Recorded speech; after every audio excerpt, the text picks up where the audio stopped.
Madam President, dear Commissioner Šefčovič, today is an important moment because with the presentation of this work programme we see the first confirmation of what this Commission will deliver on. And I had to think briefly about last year's elections, the highest turnout in over 30 years. Europeans went to vote because it mattered, and they voted to make sure their concerns were heard on the economy and cost of living, on security, on migration. And we must now deliver. As you already said, Commissioner, we cannot afford 5 more years of business as usual. People must be able to recognise that their vote matters and that change is possible. Now, 5 years ago in this room, the Commission presented the Green Deal as Europe's man-on-the-moon moment.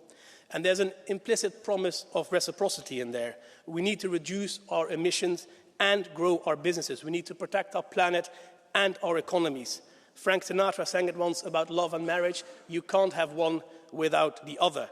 And this also follows from the Draghi report. We talk about innovation, but we continue to add regulatory burden that is costly and self-defeating. We have, and I quote, reached the point where without action, we will have to either compromise our welfare, our environment, or our freedom. And the EPP is not willing to compromise on any of these. So we call for action. Stick to our goals, but be pragmatic on the how.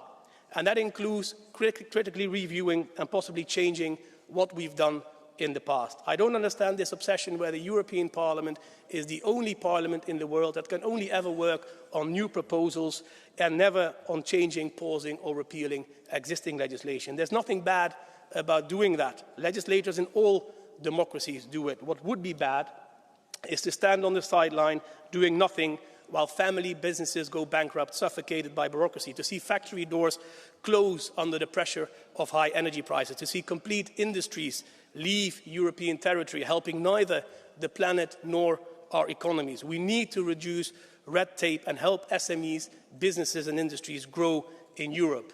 We now need a man-on-the-moon moment for European competitiveness.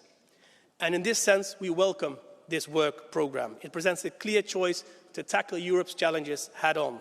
The Clean Industrial Deal, the omnibuses, the Affordable Energy Plan, the Vision for Agriculture, the Return Regulation, the White Paper on Defence, and so many other initiatives. And all the ingredients to succeed are there, and it shows the much-needed decisiveness that so many key initiatives are to be presented in the first 100 days of this Commission. And much will depend on the substance of these proposals. And we call on the Commission to show ambition. Now is not the time for incremental changes, for amending a few dots and commas here and there. We need a real game changer.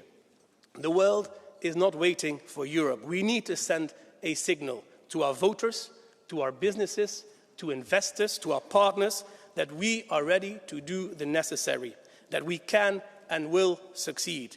That is our message to the world, and we must send it with strength and vigour. Thank you. Thank you.